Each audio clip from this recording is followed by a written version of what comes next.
Hey Mike, how are you? Thank you for coming on time. Okay, so we're going to have Roy Wood Jr. Okay, he's a comedian, and this poor guy is struggling. He's from Birmingham, and his girlfriend is watching him to be healthy and to take care of healthy food for his son, and he's like cheating on the road and eating clean. So we're going to try to teach him how to eat clean and still enjoy food. Okay, so we'll do mac and cheese. His mom is making mac and cheese. Supposedly it's the best thing in the world. Hopefully we do better. OGicken tenders, onion rings, and loaded fries. Okay, so let's see if he likes it. Thank you.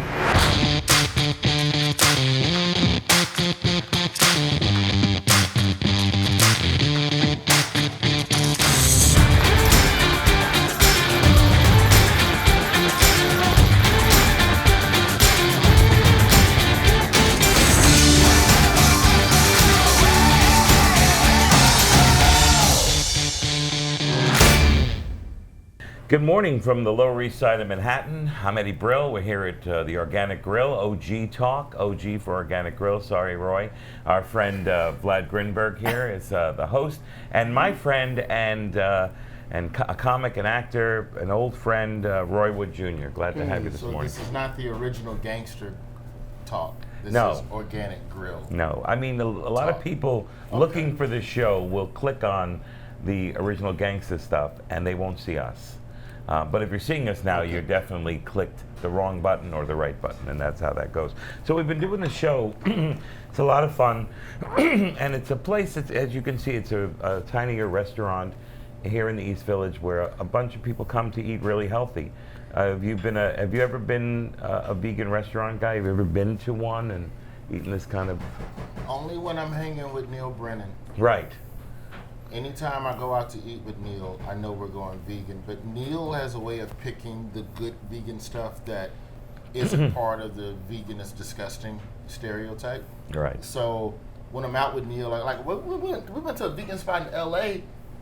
They had valet parking. I was like, what the this is nice. Like, it was candlelit vegan. I was like, this romantic vegan? Yeah, this is sort of the NG, nice. The new G. The new gangsta is vegan food, and it's the world is changing so much that even places like KFC are sort of offering non-meat food. Yeah. That's And even you were in a Veg News magazine. They wrote an article about you trying Impossible Burger and you being in a lab. And I loved this. Video when you went to the lab and talked to people about Impossible Burgers, and you talked about cell meat, not real meat, and you tried it. Yeah. That was very good. I thought that people who are from your audience, they would relate to your style, and they might even try it. The thing that's interesting about vegans is that if they even get an inkling that you might be a vegan, they start recommending all the spots and treats. I remember when I was touring for Last Comic Standing in 2010, and the homie Mike Kaplan, shout out Mike Kaplan. He was on our show. Yeah, we've had People were bringing him like little treats and little snacks and all of that stuff. And also here Mark Maron gets a lot of that as well on the road, where people just, here's healthy shit to eat. Yeah. Please, I fixed Nobody's it myself. bringing you anything, right? No. Well, you know, when I worked in Indiana, Fans are cheap. you know, I did the Bob and I did the Bob and Tom show, which I know you did their tour. It was the only place in America that I went where I couldn't find the food that I wanted. So of course I went on Bob and Tom's show and told the crowd that, and all of a sudden the phone rang off the hook with people who were bringing me. I ate incredibly the whole week because of the power of radio. It got out there. I remember one time I did a morning show in Baltimore, and I'm always fascinated by Friday morning radio because they'll put you with weird. It's just a cavalcade of what the fuck just coming in and out. And it was a strip club. It was a strip club outside of Baltimore that had just started serving sushi. And so they brought in a sushi tray on a woman, which apparently that's the thing now. It's like a woman lies naked and really still, and you cover her with the sushi. And she's the presentation dish, which is, this is way before feminism. This is it's like 05 or some shit. And, Right.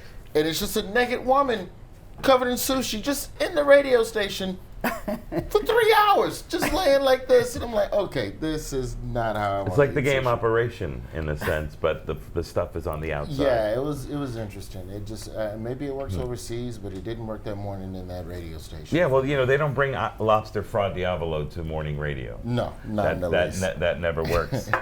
Doing morning radio, I did a lot of it. I did it in Worcester, Mass. I've done it as a comic in different cities. So you're used to getting up in the morning. How did that help you in your life? Many different people. It sucks to get up early, but it helps you get audiences. How did it help you as a comic? As a comic, it forced my brain to fire off faster. I'm not, to this day, I'm not a morning person. And now the irony is that as a parent, I have to get up in the morning. Like, it's non-negotiable, where at least radio, I could oversleep. Or he's not going to school. Yeah, but no, he's straight up just he's going to be dumb because dad keeps oversleeping. But I really feel like there's benefits to just being up and atom and bright and like just everything fires off. The irony though is that I'm more productive in the morning, but I'm more creative at night. So midnight to 2 a.m. is kind of when my brain, it's when the world settles. And that's when extra layers of my brain open up, but then in the back of my mind, I know I gotta be up at 5. But this is the time to harvest, like this. Yeah, so it's always been these two worlds clashing, because being up early is great for me as a human, it's great for me as a functional, even now at the Daily Show, morning meetings start at 10, so you have to kind of be up. But creatively as a comedian, I've recognized a long time ago that I'm my most creative late at night. Yeah, the 2 to 4 shift. Go ahead, what were you going to say? No, that's what Eddie told me when we were scheduling times for the podcast. He's like, do you want to have a good show or you want to start early? Because comics are not going to come early. And this is the struggles that I hear all the time. Yeah, for me it's the 2 to 4 shift. It's always been that way. From 2 to 4, I'm living in the East Village here in this neighborhood, and there's action all night long, and I live on a very busy street. So from 2 to 4, it kind of quiets down, and that's when it's sort of that Zen moment where now I can really be creative and really write. I mean, even last night I was looking over notes for the stuff we're doing today, and I didn't go to bed until like 3:30 because those are my hours. I cannot schedule creativity, and that's a strain on relationships. It's a strain on friendships, because I know enough about my creative cycle to know when it's high tide. And when it's high tide, it's time to harvest. It's time to write. So I'm canceling That's stuff. what you work I'm for, leaving right? early. I could be somewhere, my mind will just space to somewhere. It's time to go. And it's nothing personal. But then there's also going to be a 3-4 month stretch where nothing is in my head, and I'm perfectly fine hanging and doing stuff and XYZ, but it's very difficult to find that balance. But was there ever a time in your life where it was only, as a comic going out late night with the other comics and in the community and hanging out with the staff, where you said, okay, I got to stop doing that because now I got to work on my act? Did it ever get to that point? I would say once I moved to Los Angeles, I think around that time was probably when, so I started in 98, I moved to LA in 07.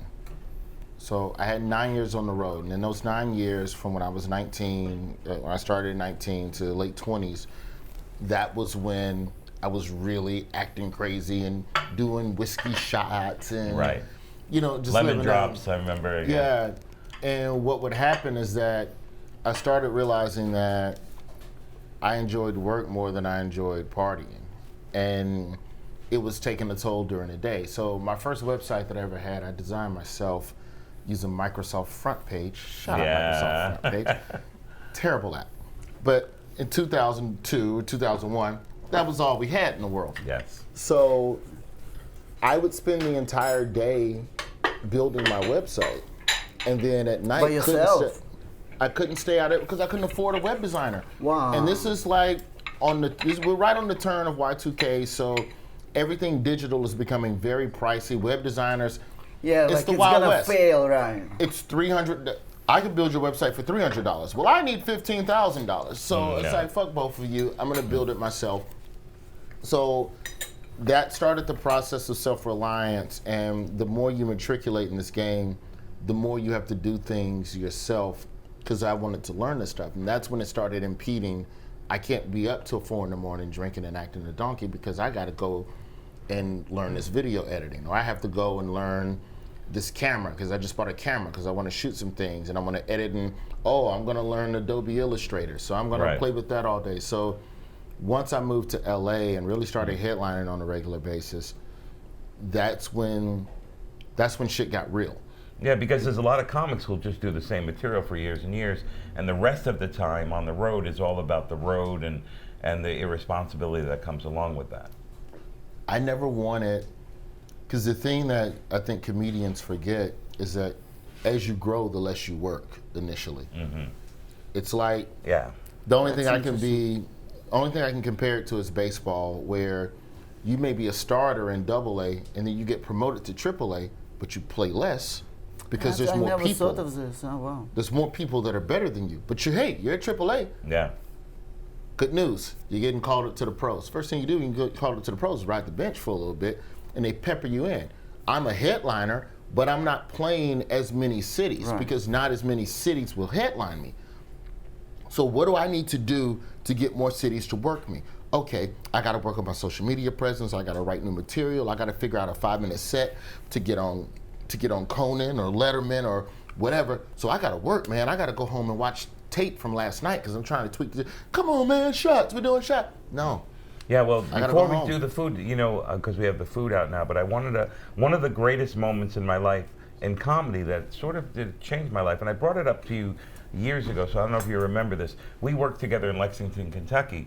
And I was serious about my writing and doing all the stuff I wanted to do. It was hard for me because I was looking at booking comics on Letterman and watching thousands of other comics, so to write new material was a challenge for me. Voice, right. But you and I were working this incredible club with the Comedy Off Broadway, and you said, Eddie, you know what? Let's tomorrow night's show. Why don't we close with our opener and open with our closer? Yeah, do the show in reverse. Do the show in reverse. Now, because it was the South, and in my mind, the stuff I did about religion, I was afraid to open with it because I wanted to butter the door jams earlier with stuff that wasn't about religion. Earn the trust, and then do it. And the audience was so good with the material. It was not disrespectful to the audience, so they enjoyed it. But in my mind, how am I going to open with that? Well, so that was too risky, right? Yeah, it's risky to open with that. And this is what you're notorious for, like try to experiment all the time? I try, because you have to take a joke.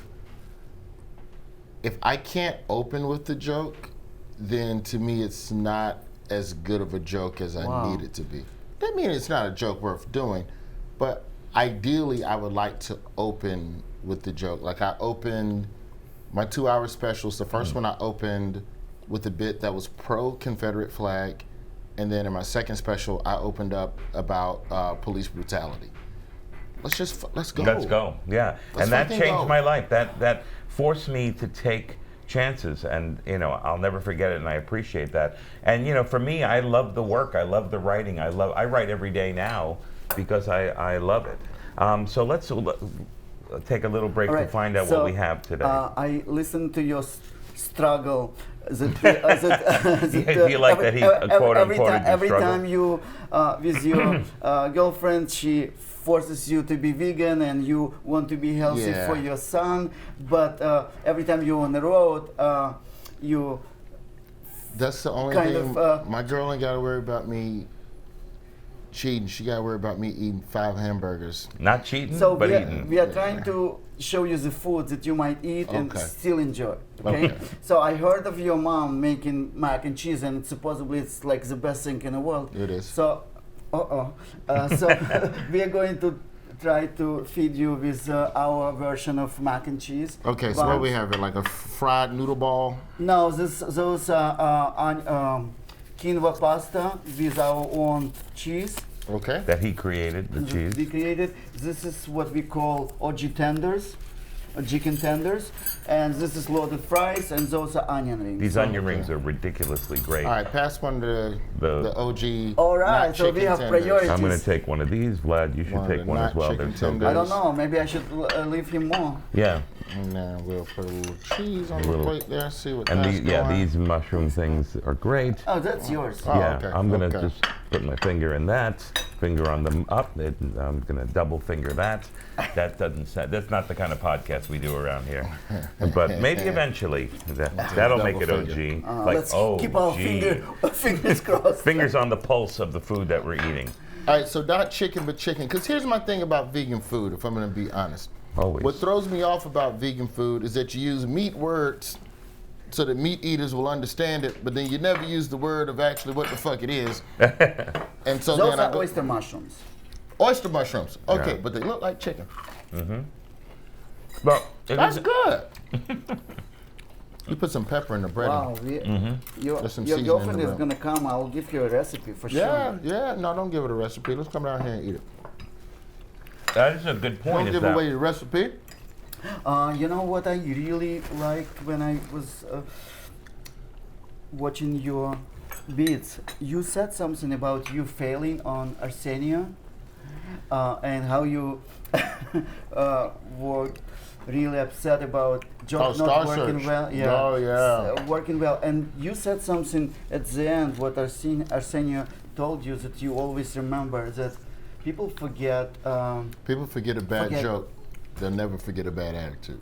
That's amazing. I was like, whoa. It's the only thing he ever said to me, and it stuck with me. It's weird how you can interact with people your entire life, and then you can interact with other people literally for 5 sentences. Yeah. 5 sentences. I don't even remember Arsenio. I don't even remember talking to him at rehearsal. You said you never talked to him afterwards, right? No, It's I've never seen him since that day. You know, in how the crazy is that, huh? in the 80s, you know, when I worked at a comedy store in LA and kind of lived there, Arsenio was one of the best comics I'd ever seen. And he would come every night with his yellow pad, working on material and working it out. And he was funny and sharp, and I always respected him. And still to this day, I respect the kind of work and the work ethic that he's had and the stuff he's gone through. And I don't know, I've never been able to talk to him about his stuff, but he's an amazing comedian. What it was, he was hosting a reboot of Star Search at the time on CBS. And it's the same as any other talent competition. You go out and do your dance, and then a judge tells you suck. Fine. But then there's a celebrity judge who, and I don't mention names anymore, but there was a celebrity judge on my episode and said some slick shit, and I didn't like it. It's like, just say I wasn't funny. Right. But don't say I'm not funny, then sneak in some slick shit. It was unnecessary. And for a split second, the OG in me, and I took half a step. Like in my head, I go, I'm gonna fuck him up. We gotta fight on live TV. You just said some slick shit. Wow, you would be very famous. And so I took half a step, and Arsenio just tugged on the back of my coattail and just pulled me back. And just on live TV, he's going, Judges, what did you think of Roy? And it was the slickest thing. And the moment we went to and cut, we're at break. Everybody nobody remembers bad jokes. Everybody remembers a bad attitude. And he's right. That's But really I heard great. it was like amazing. Huh? The question, because the thing that's always gossiped about in entertainment circles is who's mean, not who's untalented.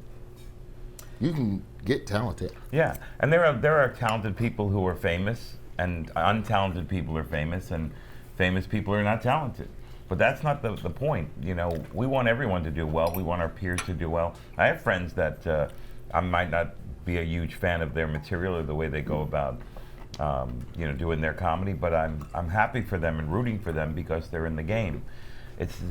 That's always been. I appreciate incredible talent, but there's maybe a handful of people who are so original that they stand out. The most disappointing thing about this career and this journey is learning how many horrible people there are in this industry, just on a general day-to-day basis. Like, before we even get into racism and sexism and the higher levels of asshole, I'm talking just general day-to-day, treat me like a human the same as I would you type behavior.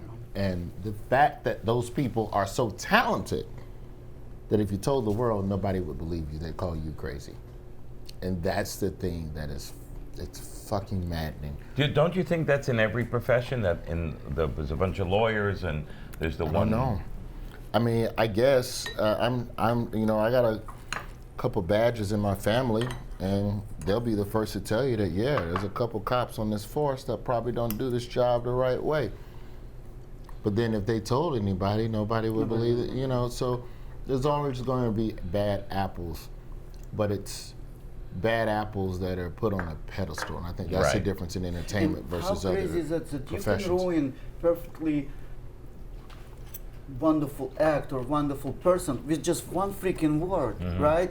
And then you uncovering the truth, and nobody could believe it about. Right. That's very true. Well, when we come back, we're gonna take a little break here. I want to talk about how we met and how we first did work together in television, and then I want to talk about The Daily Show, which has, you know, always been one of my favorites, and now you're a key member there. We'll be right back after this.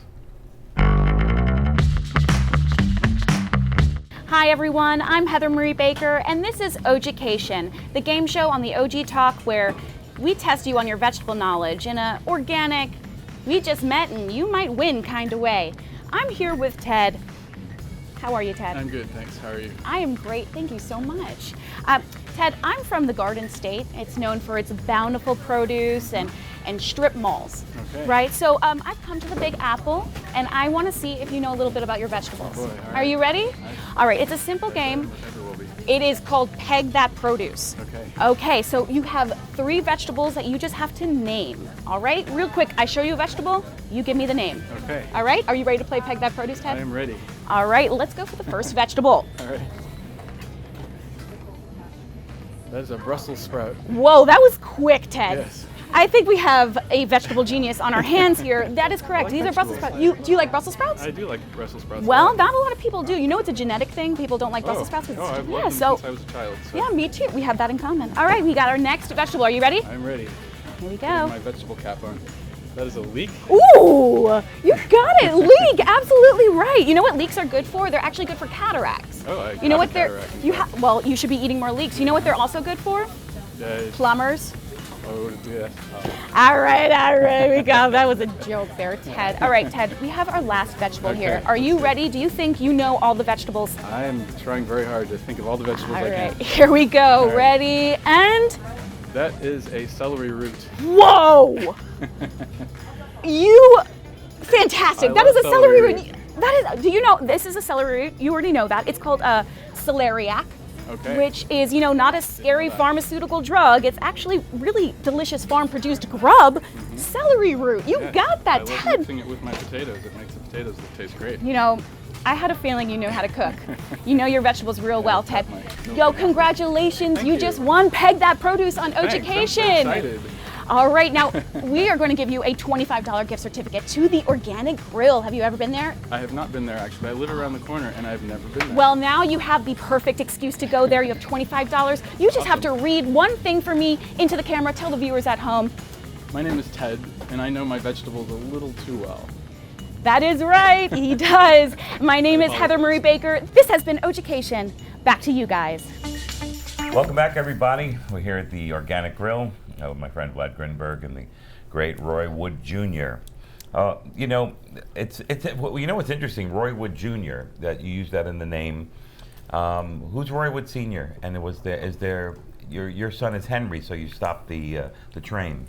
He was a radio person, right? Yeah, my father was in radio. It was a big deal. And, you know, he was one of the, I don't want to say founding, but he was one of the first employees hired by WVOM, which is the first nationally black syndicated radio station in the country. In Birmingham? This is in Chicago at the time. My father was essentially, he was a radio journalist, but he went to all the crazy, dangerous places. He was in South Africa during the Soweto riots. He was in Vietnam on the front lines with black platoons who were getting sent into extra dangerous shit over white platoons. And came home from that and started covering civil rights and pretty much all things black positivity. You think he shaped you in any form? I would say so. I think we tend to I believe as a child we want to not be like our parents, and then you realize once you're older that you are your parents. The things that my father fought for, the things that my father spoke on, the injustices that my father tried to bring to light, it's no different than what I do on The Daily Show. It's no different than my stand-up. It's just that I have punchlines and he just had applause breaks. Wow, So he spoke. I tell jokes. But you speak through the jokes. Exactly. So it's the same end goal. And growing up in Birmingham, by the time I came along, my father was in Birmingham doing a lot of the same stuff, and he had a syndicated radio news segment and was doing news. And I don't say this in an arrogant sense. It's just that I want my son to have the option of being his own man and not being known for being my son. Oh, that's a hard field. And when you share the name, it's a pressure. it just makes that shit a little bit more tougher, man. Like, there's a Walter Payton Jr., there's a Kareem Abdul-Jabbar Jr. These are real people. Yeah. And I couldn't imagine what that stress is like, you know. You've done well. Yeah. I've done well, but, Yeah. you know, I just didn't. Growing up as the son of Roy Wood in Birmingham, Alabama, there was some days where you just wanted to be Roy. I know your daddy, and your daddy, and half the conversations you have with everyone is about him. And I just, my son. All right. So, but Henry's gonna grow up and have the same thing. He's gonna say, "Yeah, I hated my dad when I was young, and he wouldn't let me do this and that." And then later, he's gonna say, "You know, oh, I'm so glad that Roy was my great father and all that stuff." He's funny, man. My son is funny, man. He's 3. Right. I saw how he was using TV as an iPad. But you can't even call kids stupid, because they'll arrest you. Everything he's grown, every screen he's known is a touch screen. So it makes perfect sense when he's finally tall enough to reach the TV screen. He's gonna swipe. My son walks up to, now that he's tall enough to reach the TV, he tried to swipe the TV for like a week. I'm like, stop swiping my TV. He's like, I do that. Why isn't it doing this? I do that. I'm on my iPad and I'm trying to use my hands on it. It doesn't work.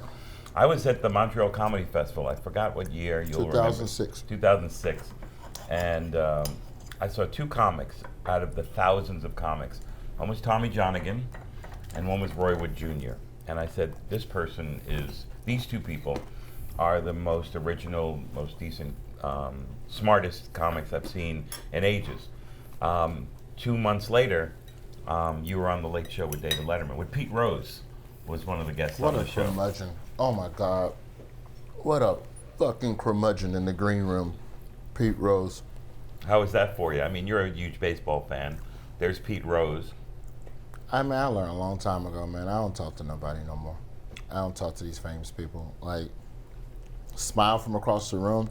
I'm kind of at a point now where there's an overlap between your fame and the shows you watch, and I'm on something you've watched by now. Like, yeah. I'll tell you a really dope moment. On an airplane, I'm just sitting I'm facing forward. I get a tap on the shoulder. I turn around, and it's Ice Cube, and he's like straight spitting lines from The Daily Show of stuff I said, and I'm just like, yeah, right. No, Pete Rose was not a nice person, but it was great to be on The Late Show. I actually think the anger and annoyance of the green room helped with the performance. I am a better performer when I'm annoyed. Interesting. Or angry about Why do you something. say that? Because a lot of my comedy is attached to frustration, so it's not acting. I don't have to put it on anymore. It's real. The frustration comes right through, and the joke just becomes a vessel for me to get to get that out. How has that changed for you? Because one of my favorite jokes there was the plastic bag and needing that at the store to go out so that you're not shot by the everybody says, security guard. Conservation and don't get a plastic bag, but as a black man, I need a bag to get out of the store. It's my freedom papers. Right. I also need a receipt. Like, I need all of these things and just as to get funny safely as to it the is, car. it really, is a true moment. It says, how has your act changed, evolved? I am more about analyzing. The act used to be about things that upset and frustrated me about the world. Now it's my attempt to analyze things that everyone is upset about, and figuring out what's the other angle. Like, there's an A and B argument. What's the C side to the argument? And finding that and diving in. You know, that was the whole impetus for the Confederate flag bit, which was basically get rid of the flag, keep the flag, get rid of the flag, keep the flag. Okay, but if we get rid of the flag, how are we going to know who the dangerous white people are? Right. And if on a base level, if nothing else, the Confederate flag shows you who to not talk to in public. Right. Kind of a good thing, good reason. So I'm trying to make, it's silly, but it's And at the same an time, analysis at the of- same time, Vlad and I talk, and Vlad had brought this up even more than myself, about the relationships with your mother, which as What's with you and your mom? She keeps you in shape, huh? She criticizes you. We all our you, mothers. you call her, pranking her, and that's my hilarious. mom huh? is the funniest person I know. my mom was the funniest person I knew. His mom is the reason this restaurant is here. So, It's so true. this is And she's, why you became a comedian. No, my mom isn't funny. She's just funny. Like, it's Yeah. not on purpose. It's just naturally hilarious, and she's just very matter of fact about the world. and you know, you can do stand-up comedy about, you know, the horror of racism and the Confederate flag, but when you talk about your mother, it's relatable and also sharp. Yeah, material. and my mother, you know, there's a lot of background with her as well. You know, my mother for the last 25 years has taught at a private black college in Birmingham. Whoa. And she's been in higher education her entire life, and she was amongst the first black people to integrate Delta State University in Mississippi. So the same civil rights walk that my father walked, my mother So they were was like there walking outliers, it. huh? Like Correct. one of the first people. And very much a rebel's mentality, and very much a, hey, what's happening over there isn't right. I'm gonna do something about it. And you could have told me a million times over that I was gonna be not only a comedian, but being a comedian about these types of topics and things, and I would have argued you down. I wanted to be a firefighter until I saw Stuart Scott on ESPN. Right. And that was the change. I saw Stuart Scott, and it's this black man who looks like me, and he's talking the way we talk. Like, what the fuck did he just say? Booyah! That's what we say at the lunch table. So he sounded like me, he talked like me.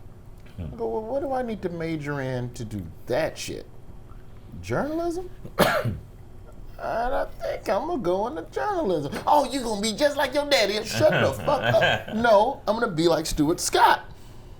And then started taking the journalism classes, and I took a screenwriting class in college, and the next thing you know, I was just like, nah, comedy. Same for me. Comedy is journalism anyway. I was doing math and science. You know, comedy's math. And, you know, and I decided, my stepfather, who was amazing, died, he was 37 years old, and I went, life's too short, and I want to be like my heroes on television, sports people. Same thing. I went to school for broadcast journalism to be a sports person, and this is what ended up happening, which is, just like you said, journalism is comedy. You know, speaking of journalism is comedy, The Daily Show, which has been around for now over 20 years, it started with Craig Kilborn, went to Jon Stewart, and is now Trevor Noah. And you're involved with that. What do you see in the difference of the different hosts through the years? Well, I mean, Kilborn was good times. Stewart was fun, and then it transitioned to what the fuck is going on in the world, and him having a very specific point of view on focusing on that. And where I think Trevor and John are different, I think that Trevor has a wonderful ability to take something that's horrible and make it palpable, and then start dissecting it. And he's very much there's an A and a B conversation, but let's consider this. Did you consider this over here? Look at this part. He's showing different prisms of the conversation versus just left, right, left, right, left, right. And what do you think makes the well, you know, him being from another country, being from a place where he was sort of invisible in a sense, he brings that to the show, which is something that Kilborn, who was in sports, and Stewart, who was just in stand-up, that Trevor brings differently. Yeah, I think that it's almost like a marriage counselor in a sense, where you see the two couples arguing, but let's sit down and discuss and unpack some of your issues. Let's unpack some of their issues and start finding the jokes in those places as well. Do you think his perspective helps you to be, you being an American, do you see a different perspective, and does that help you create the segments that you create? I think the biggest difference between Trevor and I is that I'm quicker to get angry, and Trevor is much more analytical, and I think that's probably for the better for the show as a whole, because I can instantly click into, there's no jokes in that. It's just rage, and rage could work in certain instances, But it's not as compelling. Correct, but that's what made Jon Stewart special, is that Jon Stewart could make the fire in his heart funny in a way that still made it, that Jon Stewart was never just yelling and screaming at the camera. He wasn't like some sports commentator who's just yelling about why the Cowboys need to fire their coach. Whereas for me, I'm angry, but I don't know how to package that. But Trevor can see something that's reprehensible and immediately go, here's what we need to do, here's what we do. The piece that I always try to refer people to is when the district attorney in Minneapolis decided not to prosecute the officer who shot Philando Castile in his car. And the day that came down was a very, very angry day in the building for people of color. And Trevor just, no prompter, no nothing, just off the cuff on live television, a nice 8-minute dissection of why this is wrong and what, what you should do with your anger, and here's how we fight this, and here's how, and that type of thing I think is important when we're at a time in our country where everybody's just fucking mad and yelling. It's dope to have somebody on TV that's not doing that. It can't be me, because I would be yelling too. Right. What do you see next for you in The Daily Show? And what do you see next for you after The Daily Show? After, I don't know. I wouldn't mind, I hear stories of, Sam B was there 13 years. Jason Jones was there for quite a while. I think Colbert was 8 years before he broke off to do Colbert Report. Yeah. So I'm coming up on year 5 at the end of this year. So I feel like I still have a lot more to learn. So I'm not in a rush to go and, I got to go do I'm a star, baby. No. Yeah, you take it one moment at a time. It takes time to figure all of that out. I mean, I'm thankful to be under a deal with Comedy Central right now where I'm able to develop other projects. So I have a storytelling show. Yeah, this is not happening. But then also I have a sitcom, Jeffco Probation, Jefferson County Probation, where I play a probation officer. So that's in development. So was the Whoopi Goldberg pilot? Was that a Comedy Central? That was an ABC pilot, and the Whoopi Goldberg and Jermaine Fowler pilot not getting picked up is the only reason I was able to get The Daily Show. Interesting. Sometimes there's blessings in disappointment. Yes. I had The Daily Show audition 2 months after that. We got the call that the network wasn't going to pick up the pilot, and then I was on tour with Wendy Williams and then got a call to do The Daily Show, and then I had to go and ask Wendy Williams if I could be released from 2 dates of her tour to go audition for The Daily Show, and she was great about it and let me go, and I booked the show.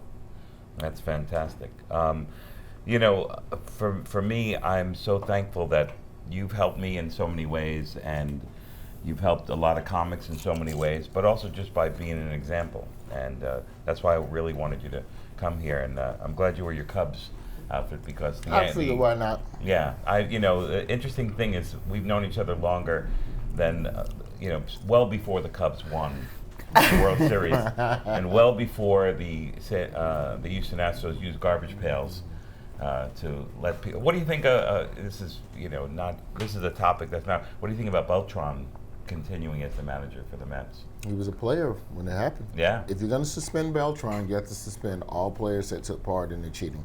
Yeah. I think it's fine to just go after the front office. What they should do, this is where soccer gets it right overseas. You suck long enough, you get demoted to another league. You can't even fucking play us anymore. You're so trash. So just send the Astros to AAA. Right. Let them play teams in Albuquerque and fucking Red Rock, Texas. Well, you're going to get a lot of fans because of this, huh? That's fine. No, that's just you don't get to play with us anymore. Right. You don't take the championship away. You still have to hit the ball. I get it. Yeah. But no, you just don't get to play in the major. Take them off video games, all that shit. Take this stuff out of Major League apparel shops, everything. Straight up treat them like a AAA ball club. Let kids run the bases between innings. Just create a disrespectful experience. Right. But they're not gonna do so that. it's a good And they're not example. going to do that. You know what's interesting for me is that I know I'm in a very small percentile of this one because I went to a college that didn't have a sports program. I played first base on the baseball team in college. That says a lot about your team. It said huh? a lot about the team. But I did hit a home run to win the game on my birthday, which I'll never forget. It was a great experience in my life. But when I watch college football and Alabama's playing Joe State, and it's 63-2 at Correct. the, and only the 2 points were just because the Alabama guy tripped and fell in the end zone. I think there should be a different league in college where all the great college teams That's play true. each other.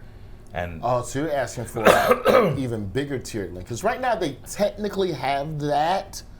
It's 130 teams in what used to be. I still call it Division One. All this Right. FBS and football subdivision.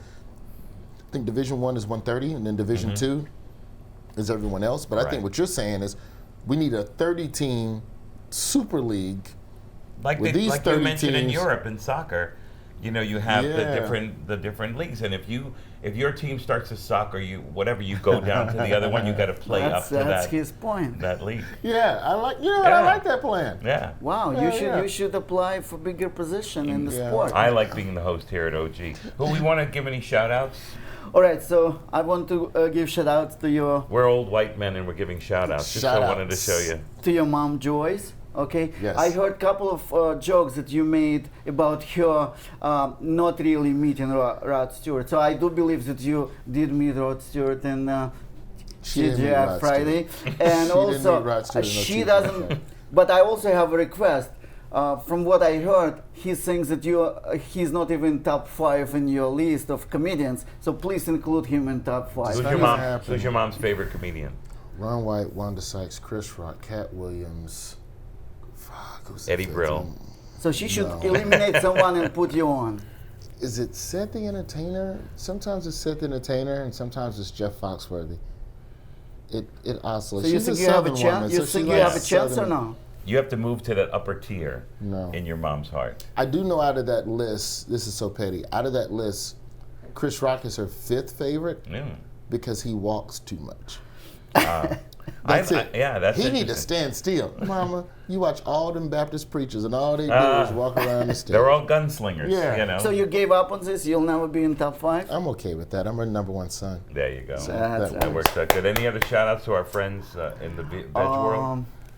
Yeah, we want to say thank you to Rich Roll and John Joseph. Guys, watch John's It's a new series, right? new series, Tough Truths, and Rich Roll podcast. He's the best. And thank you, Rich, for giving us your recipe. We're going to have your burger here, Rich Roll Burger. So thank you very much. Okay. We just want to thank you for watching OG Talk. We appreciate you joining in here. We're on every audio platform there is, and we're on YouTube. If you're not watching and you're just hearing this, and please subscribe to the Yeah, channel. and rate us and watch a Roy episode. In about 2-3 weeks, we'll have it on. Well, if they're watching now, they're in the middle of it. Thank That's you, Roy, true. for Thank you. being our guest and my friend. And Daily show, Monday through Thursdays, 11 o'clock Comedy Central. and how do they get in touch with you in social media? Put an @ in front of my name or a .com behind it. There you go. For OG Talk, I'm Eddie Brill. Have a beautiful day. Thank you, guys.